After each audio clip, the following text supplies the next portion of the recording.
The galactic expanse had always been a beacon of peace. For millennia, the Galactic Council had overseen a vast network of peaceful, highly advanced species across hundreds of star systems, each member abiding by the treaties, agreements, and collective laws that allowed the galaxy to thrive in prosperity. War had been relegated to the pages of ancient history, a distant memory of a time before the unifying power of diplomacy, technology, and peacekeepers. However, everything changed in the span of a few days. The once secure stability of the galactic community was shattered when an entire species of Deathworlders refused to engage in any diplomatic talks. The Deathworlders had been rumored to be a species unlike any the Council had ever encountered.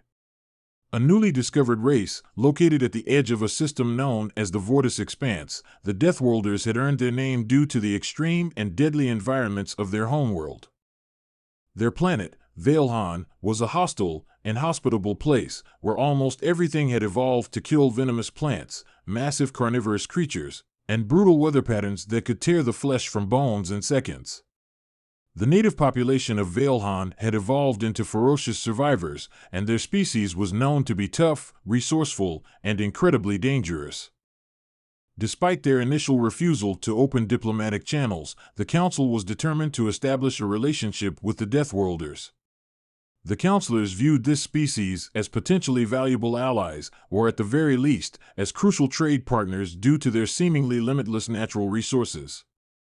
They were also concerned about their military capabilities. After all, no one knew what a Deathworlder could do when roused to anger.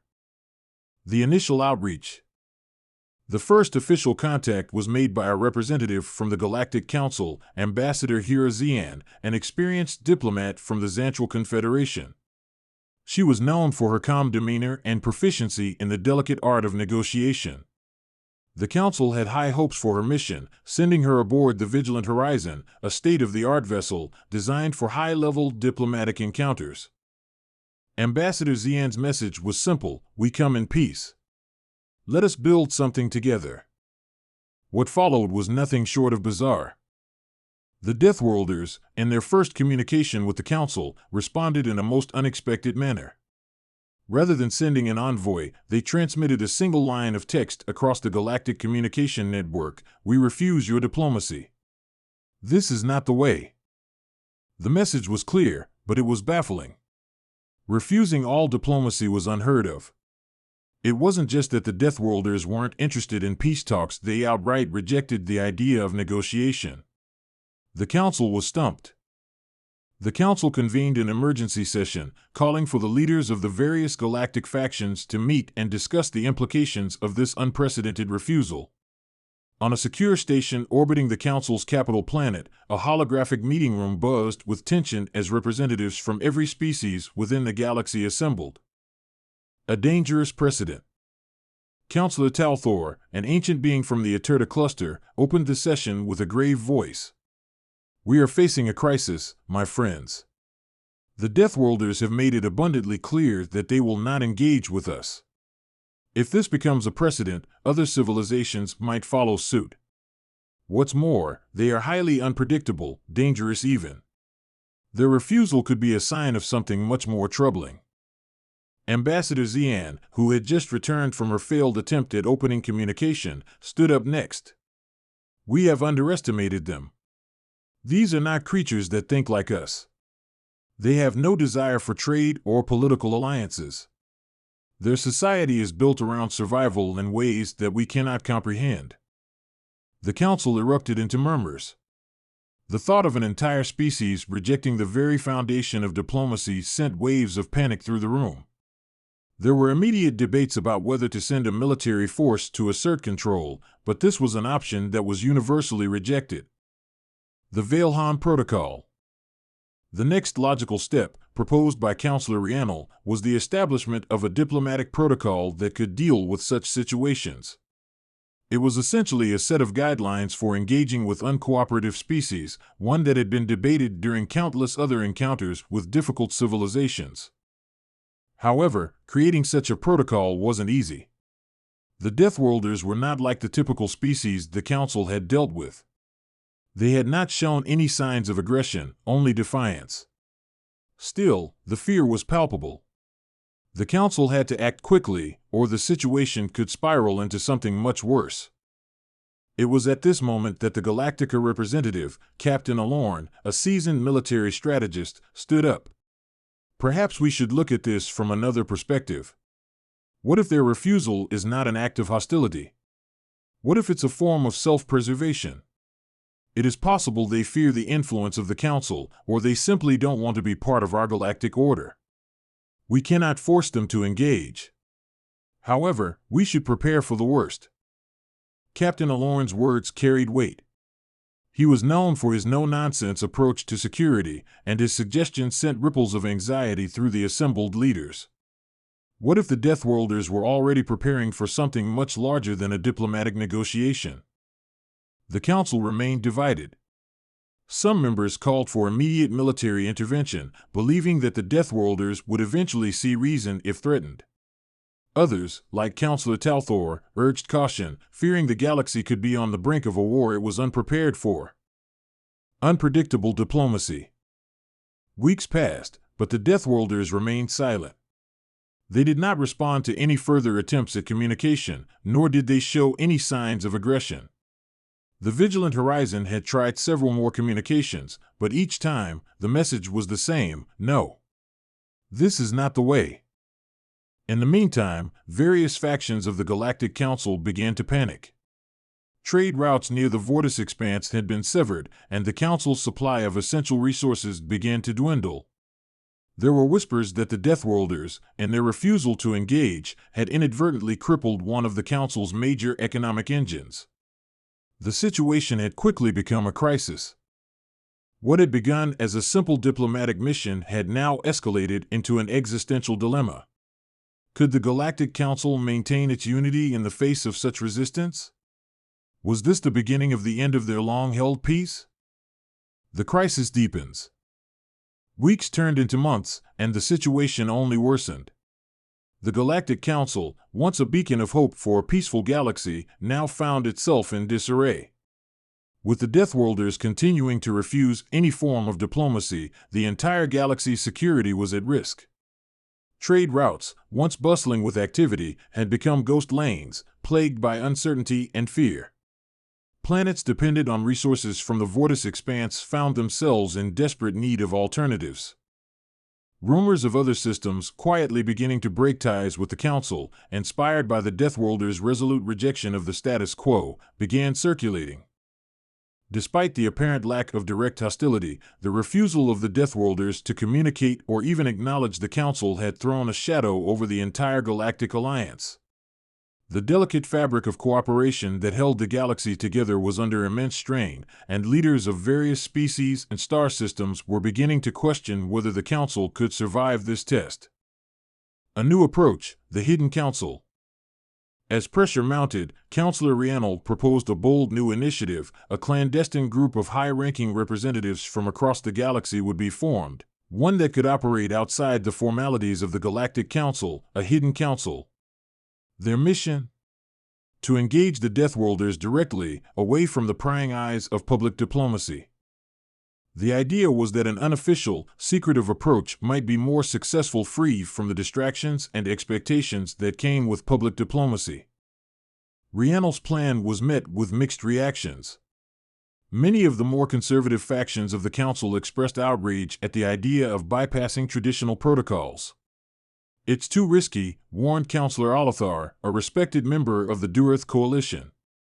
"We cannot afford to engage in secret dealings, not when the entire galaxy is watching. The Deathworlders must be brought to the table through proper channels." But the desperation was palpable. And so, the Hidden Council was formed in secrecy. Representatives from the various factions, including some of the galaxy's most politically neutral species, came together under the leadership of Ambassador Xian. Their task was to learn more about the Deathworlders' culture, their fears, and their reasons for refusing diplomacy. They would try to understand what made them tick. The group's first mission was to gather intelligence. They needed to learn everything possible about Veilhan, the Deathworlders' homeworld. The Council's most advanced scouts were sent to survey the outer systems near the Vortis Expanse, hoping to find clues about their elusive neighbors. But it wasn't long before they made an alarming discovery. A covert observation fleet reported back that the Deathworlders were building something vast and deadly, hidden deep within the heart of their system. The Deathworlders' warning. The Hidden Council had barely begun their efforts when a new, terrifying message from the Deathworlders arrived. This time, it wasn't just a refusal to communicate. The message was direct, chilling, and sent to the entire galactic network. You have ignored our warnings. Your presence is no longer welcome. Leave. Now. The implications were clear. The Deathworlders were not merely uninterested in diplomacy, they were preparing for something much more dangerous. The galaxy, in their eyes, was an intruder, a threat that needed to be eliminated before it could encroach further on their territory. The message was a declaration of intent. Ambassador Xian knew that this was no longer a simple diplomatic crisis. The Deathworlders had shown their hand. They were ready for war. The Council splits. The news sent shockwaves through the Council. Many feared that the Deathworlders, in their zeal to protect their homeworld, would strike first, using their technological prowess and ruthless survival instincts to launch a devastating offensive against the galaxy. The Council's most powerful species, such as the Hovorian Alliance and the Velthri Dominion, began bolstering their military fleets and preparing for potential conflict. However, not everyone was quick to resort to force. Councillor Talthor, the Aturda representative, urged the Hidden Council to continue their secretive outreach. We are dealing with a species that values survival above all else, he argued. Perhaps we do not need to fight them. Perhaps, like all Deathworlders, their instincts are shaped by their harsh environment. If we can learn to understand them, we might still find a way to coexist. But the tide of opinion had begun to shift. Fear had taken hold of the galaxy, and the idea of appeasement seemed far too risky. The Velthri Dominion, known for their military might, began organizing defense plans, while the Hovorian Alliance moved swiftly to bolster their fleets in the Vortis Expanse. The galaxy was fracturing. A deadly message. Days later, as the situation spiraled out of control, an event took place that would forever change the trajectory of galactic history. A fleet of ships, seemingly emerging from nowhere, appeared at the edge of the Vortis Expanse. They were unlike anything the Council had ever seen, sleek, sharp-edged vessels that moved with an eerie precision. The ships did not engage the Council's forces directly. Instead, they launched a series of devastating strikes on key communication hubs, disrupting galactic communication for nearly a full rotation. The timing was not coincidental. It was a clear message from the Deathworlders. They were prepared to act, and they would not hesitate to destroy anything standing in their way. The Hidden Council was forced to go into full-scale lockdown. Representatives who had been quietly working behind the scenes now found themselves caught between two worlds, the need for diplomacy and the growing demand for military action. The last chance. In the weeks that followed, the galaxy prepared for what seemed like an inevitable war. All communications with the Deathworlders ceased. But Ambassador Xian, determined not to let her mission fail, made one final attempt. With the Hidden Council's blessing, she boarded a lone shuttle unarmed, unprotected into the heart of Valen's star system. Her goal was clear: she would attempt to make one final, personal plea for peace. The shuttle, nicknamed Eclipsed Hope, flew through the deadly debris fields of the Vortis Expanse, its path guided by nothing but the fading whispers of the galaxy's most desperate diplomats. Ambassador Xian's final message to the Council was simple: we must not give up on the possibility of peace. Ambassador Xian's final journey. Ambassador Xian had never known fear like this before. The Eclipsed Hope drifted silently through the Vortis Expanse, a vast, desolate stretch of space where few ships dared to venture. Her shuttle was unarmed, carrying no sign of the Galactic Council's authority, no military backing, and no defensive systems. It was a simple, lone vessel, a message of peace to the Deathworlders, a species who had already shown its indifference to diplomacy. She had insisted on making this final journey alone. The Hidden Council had offered her all the support they could muster, but she refused. This must be personal, she had said. The galaxy needs to know that we are willing to face them not as conquerors, but as individuals seeking understanding. The reality of the situation was more terrifying than anything she could have imagined. Ambassador Xian had seen countless dangerous species in her career, but the Deathworlders were a new kind of threat. Their refusal to communicate, their insistence on isolation, the eerie silence of their system, these were all signs of something far darker than anyone had predicted. She didn't know what awaited her on Veilhan, but she had to try. The fate of the galaxy could depend on it. As the shuttle approached the fringes of the Veilhan system, Xian's pulse quickened. The stars outside the viewport blinked in and out, hidden behind clouds of cosmic dust and asteroids. The navigational system beeped a warning. The space around her was unstable, unpredictable. Yet, there was something else, something unsettling. A sense that the very fabric of reality was under scrutiny, as if the Deathworlders were watching her every move. And then, just as she was about to enter the outer orbit of Veilhan, the radio crackled to life. "This is your last warning, Ambassador," a cold voice echoed through the shuttle's comm system. It was unmistakable, bone-chilling, and it sent a shiver down her spine. Xian recognized the voice instantly, one of the Deathworlders. "We told you to leave. You persist in ignorance. What part of no do you not understand?" It was almost impossible to respond. In the face of such hostility, she wanted to retreat, to turn back and inform the Council that negotiation was a lost cause. But something deep within her refused to let go of the hope for peace. With trembling hands, she keyed in her response. "I do not come to demand your submission, nor do I come to conquer. I come to understand. I know your world is unlike ours, that you have faced dangers we can scarcely imagine. But we are not your enemies. We are just people trying to reach out in peace." There was a long pause. For a moment, she thought the communication had been severed, but then, the voice responded again, softer this time, though no less unsettling. "You speak as though your words have meaning. But our survival has never been determined by words. It is determined by action, by what we do. Not by the rules of your peaceful galaxy. We will not bend." A sudden jolt shook the shuttle, and the stars outside the viewport seemed to warp as if reality itself was being twisted. The ship's hull groaned under the strain, and Xian's heart raced as her console flickered. A voice in her mind whispered that she had made a grave mistake, she should have turned back. But before she could issue a command to abort the mission, the shuttle lurched again, this time more violently. A powerful force field surrounded the ship, and it was dragged into the heart of Veilhan's atmosphere, descending rapidly toward the surface below. Veilhan, the heart of a death world. The atmosphere of Veilhan was nothing like anything Xian had experienced before. The shuttle's exterior was battered by the planet's extreme conditions as she plunged downward, the atmosphere crackling with electrical storms and violent winds. Outside, the very sky seemed to be alive, swirling with tumultuous clouds, deep reds and oranges, as if nature itself sought to devour her. She was reminded of the dangers the Deathworlders had faced and thrived in a world so hostile that even the air itself could tear apart lesser beings. Inside the shuttle, Xian struggled to maintain control.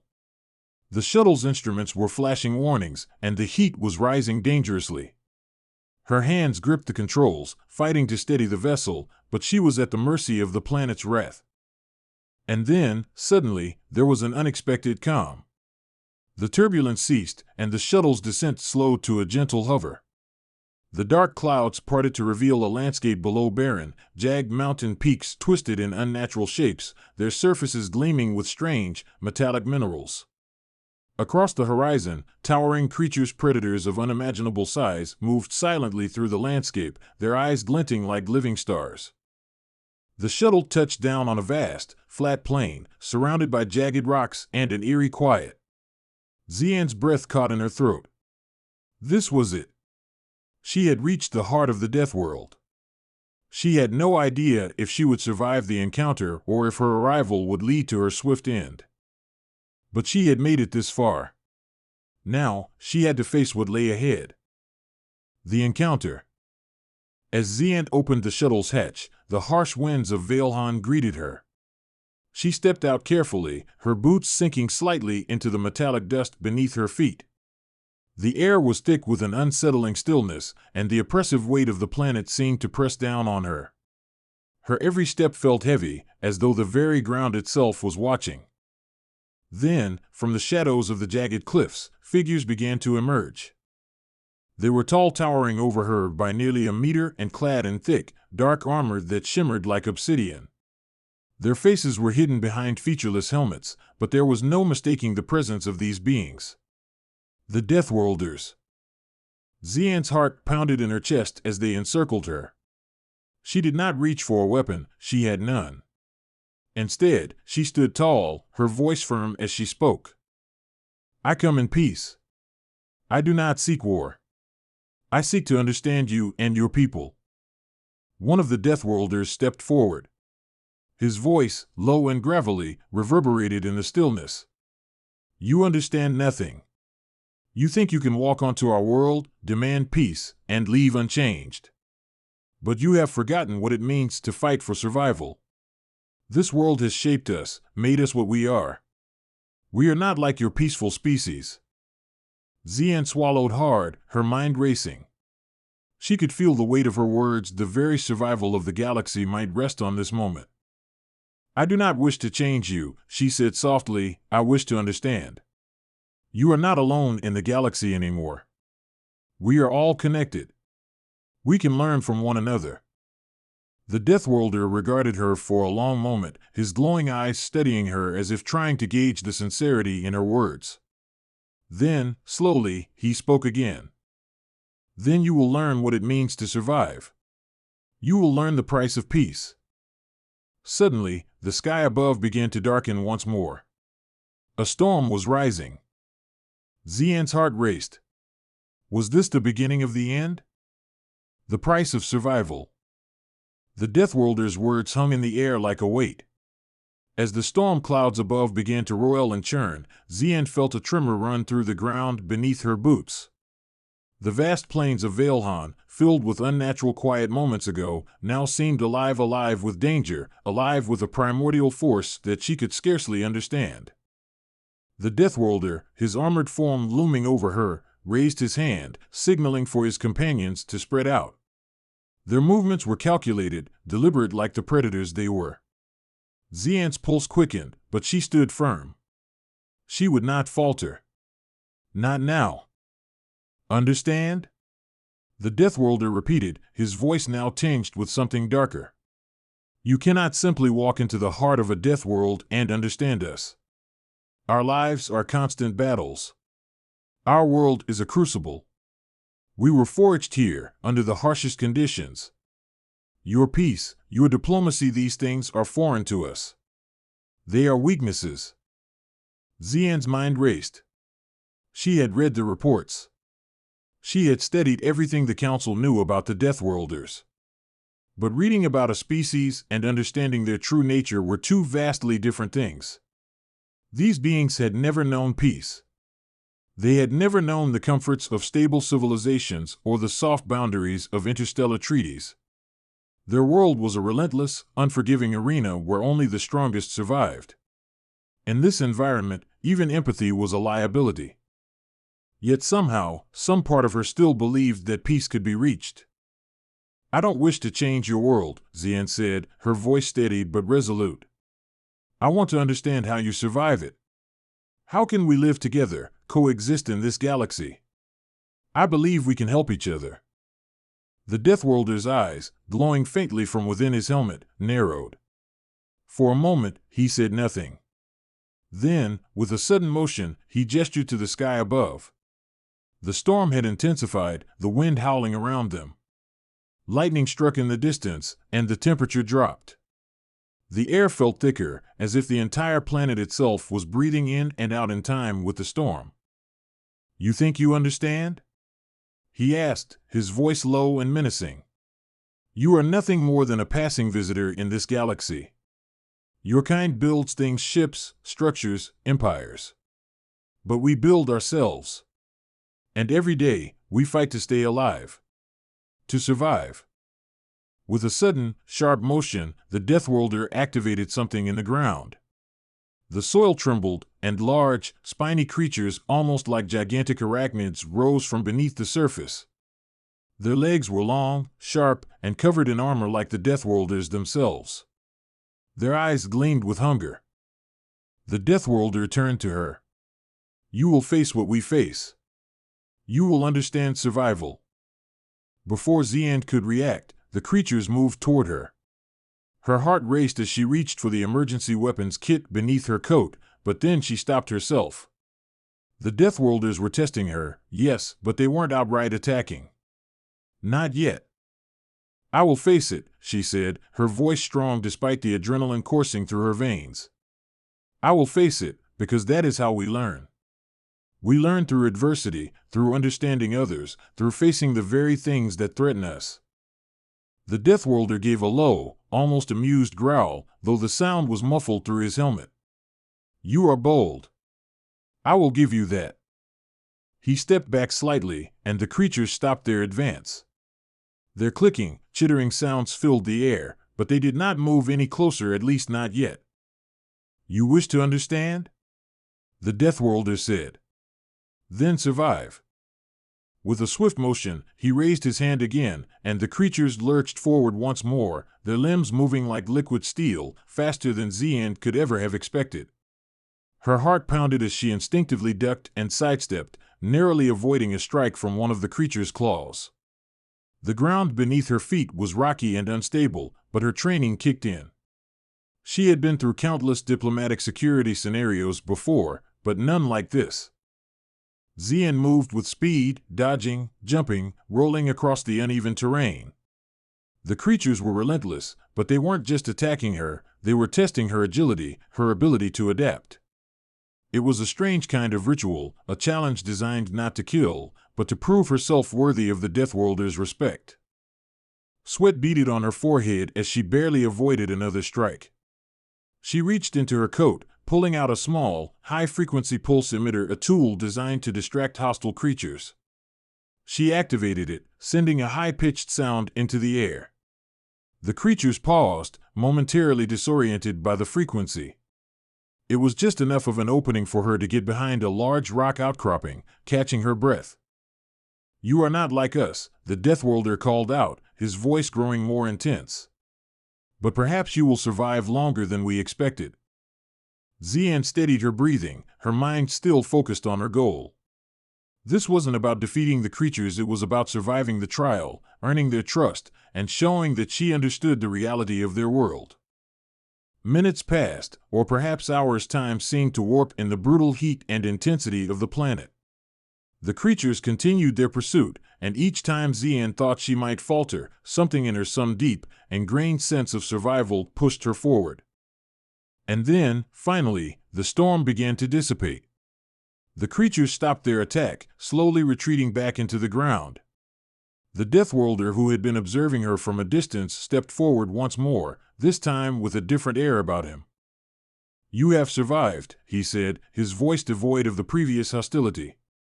"Perhaps you do understand." Xian stood, panting but determined. "I understand that survival is not just about strength. It's about resilience. It's about facing challenges head-on, no matter how insurmountable they seem."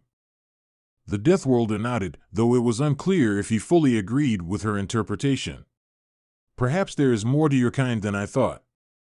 But understand this, Ambassador, your galaxy is not ready for what we can do. We will not be shaped by your peaceful ways.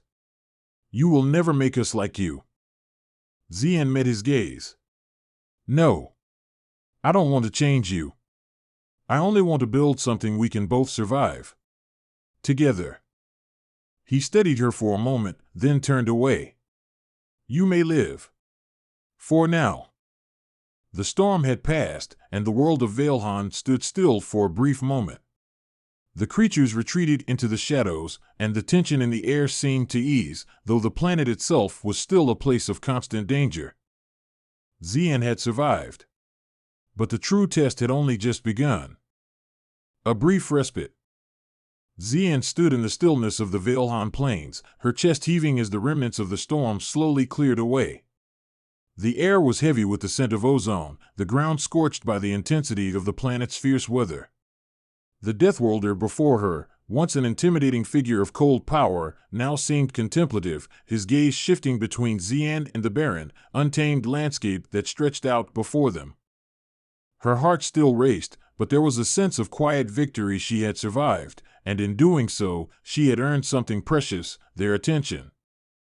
The Deathworlder, who had been silent since their trial, took a few deliberate steps forward.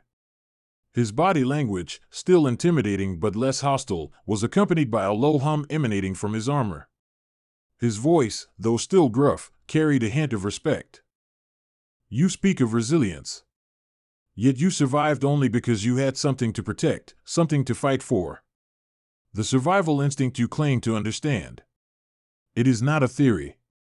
It is the very essence of life here on Veilhan."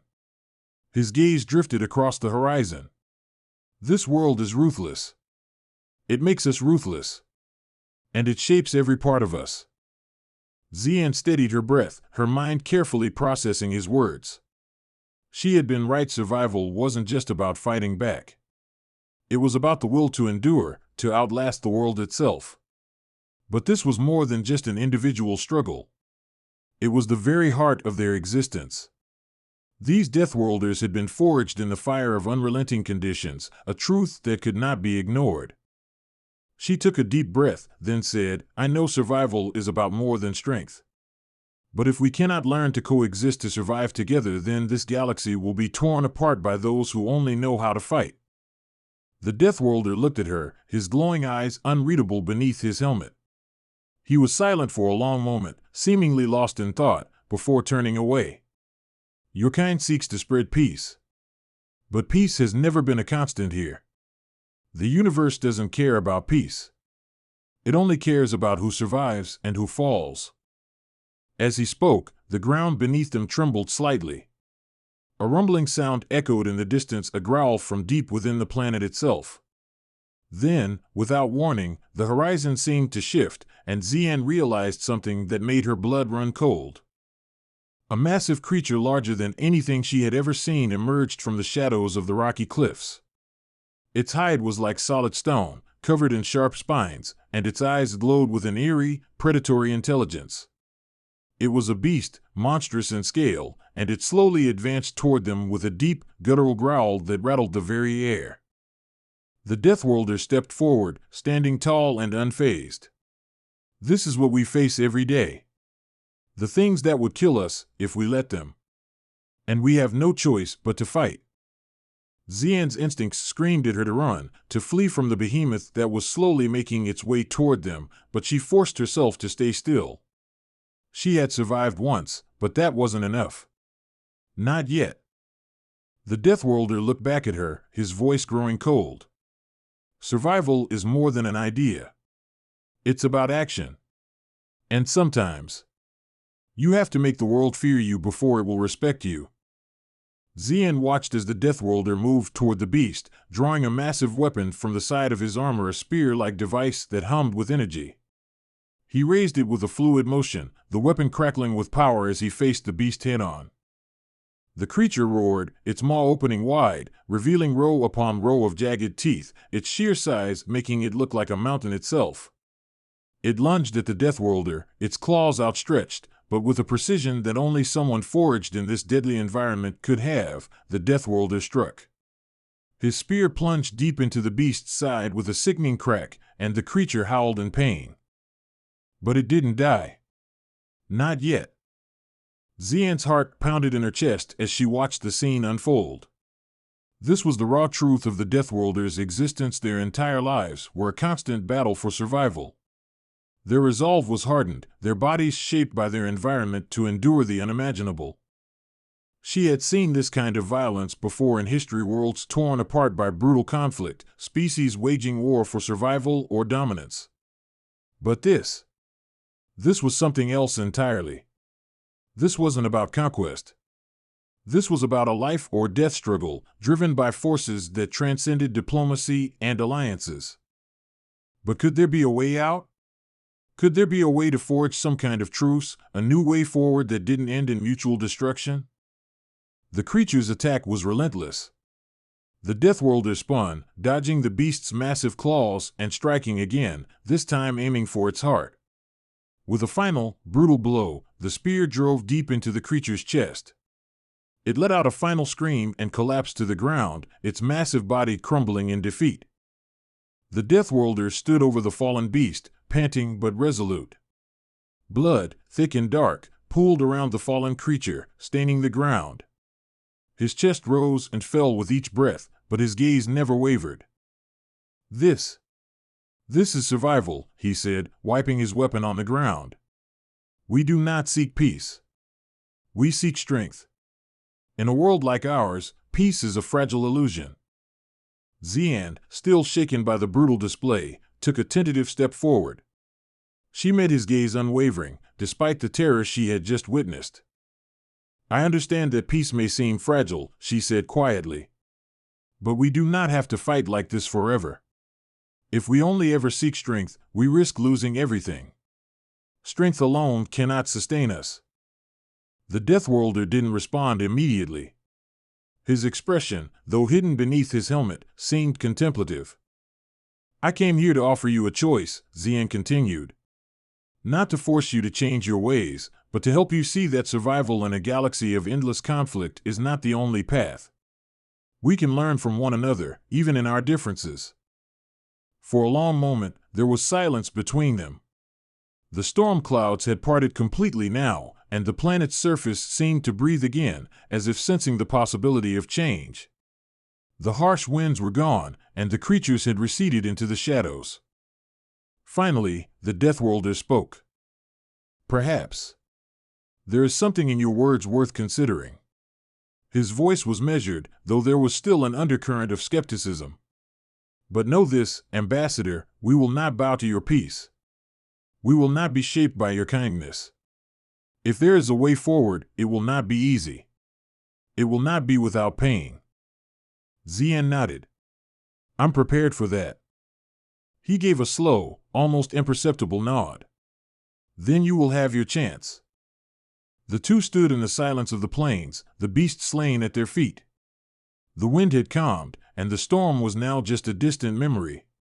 The future was uncertain, and the path ahead would be fraught with danger, but in this moment, Xian felt a flicker of hope. Perhaps, just perhaps, they had made the first step towards something greater. A chance for survival not just for the Deathworlders, but for the galaxy itself. The shifting balance. The Deathworlder stood motionless for a long moment, his gaze fixed on the fallen creature at his feet. Its massive form still twitched slightly, the final vestiges of life fading from its body. Xian, standing in the presence of this warrior, felt the weight of the moment settle heavily upon her. The ground beneath them was stained with blood, and the aftermath of the brutal confrontation seemed to echo through the planet itself. The Deathworlder finally spoke, his voice soft but filled with authority. "This is the way of our world. The only way. You will never understand the need to fight for survival until you have walked in our boots, felt the ground shift beneath you, heard the scream of the creatures that hunt you, and faced the reality of your own mortality." Xian's eyes remained steady, though the terror she had felt earlier still gnawed at her. She had seen enough violence in her life to know what it looked like. Yet this was something different. There was no glory in this battle, only necessity, the relentless demand of existence itself. These creatures weren't enemies, they were simply part of the ecosystem that the Deathworlders had learned to master. This was survival at its most brutal and primal. "I don't need to live your life to understand the principles that drive you," Xian said, her voice calm but unwavering. "What I'm offering is a chance for both of us to survive, not just individually, but as part of something larger, a galaxy that needs to find harmony, not constant conflict." The Deathworlder turned toward her then, his gaze piercing. There was something ancient in his eyes, a deep, profound understanding of life's fragility. Yet also a skepticism. He had seen the galaxy, and he knew what it was capable of. Diplomacy was no different from the beast's claws. In his mind, it was a tool for the strong to manipulate the weak, to gain leverage. He had been trained in the ways of battle, and his instincts screamed that this galaxy had no place for weakness. What makes you think the galaxy is ready for that? He asked, his voice low. What makes you think we can afford such a luxury? Your galaxy is filled with those who prey upon the weak. It's a lie to think you can simply ignore that. Xian's eyes softened as she took a step closer to the warrior. I know the galaxy is broken. I know that power has been abused. But I also know that power can be used to protect, to create, to build. You've lived a life where the only truth is the fight. But you are more than that. You are not just a survivor. You are a warrior. And I believe that you have the capacity to protect others, to show them that there is more to survival than violence. For the first time, the Deathworlder hesitated. He looked at her, his gaze deep and conflicted. She could see the weight of his inner battle in the small shifts of his posture. I have seen how the galaxy operates, he said, his voice tinged with a weary sadness. And in the end, it is all about power. Those who have it, and those who don't. Xian shook her head gently. And that's where we differ. Power is not just about control.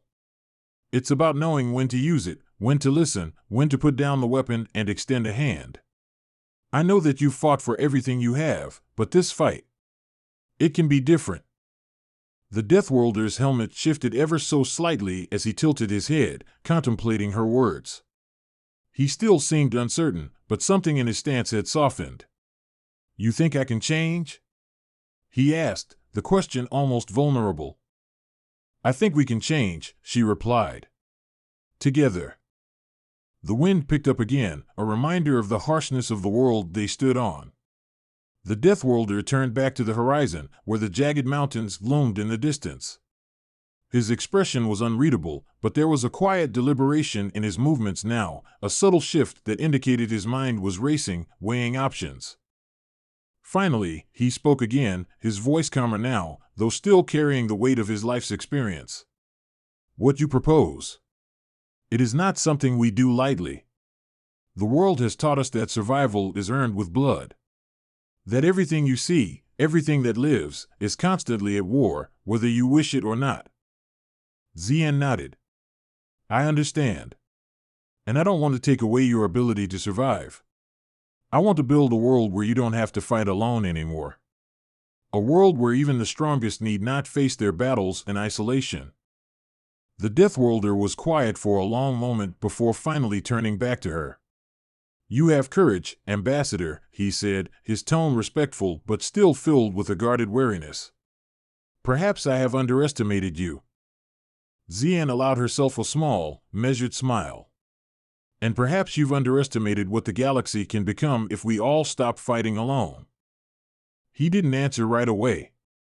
Instead, he turned and began to walk toward the distant cliffs. Xian hesitated for a moment, wondering if he was simply going to walk away. But then, to her surprise, he stopped and looked back at her. You may not be the first to come here, but you are the first to survive this world and still speak of peace, he said. I will take you to the others. But understand, this is not a promise. It is a trial. You must prove that your kind is as strong as you say. Xian's heart raced with the possibilities. The Deathworlders weren't giving up on their way of life, they weren't about to suddenly embrace diplomacy. But this was something. This was a chance to show them that survival didn't have to mean isolation. That their strength could become a foundation for something greater than constant warfare. I will prove it, she said, her voice unwavering. The Deathworlder gave a small nod, though there was still an unreadable quality to his face. Then come. The others will want to meet the one who survived our world and dared to speak of peace. The Council's shadow. Xian followed the Deathworlder through the rocky terrain, the weight of her mission bearing down on her with every step. The journey to the Deathworlder's stronghold was longer than she anticipated, taking them through harsh, arid deserts and up steep cliffs. The entire time, she was surrounded by the constant sense of danger, as if at any moment something could leap from the shadows and end her life. Yet she didn't falter. The warrior beside her remained silent, leading her through the land that had shaped him into the being he was now. His movements were deliberate, graceful even in the face of such deadly surroundings. He had long since disarmed himself, and his energy seemed to focus on guiding her with unspoken commands, understanding the pace needed to survive on his world. By the time they reached the stronghold, the sun was low on the horizon, casting the world in a soft, reddish glow. The stronghold wasn't a city, as she had expected, but more of a fortress carved directly into the mountain range. Massive stone walls and defenses formed a perimeter, but there was also something organic about the structure. It felt like a natural extension of the world itself, as if the Deathworlders had melded with their environment. At the gates, more of the Deathworlders stood guard.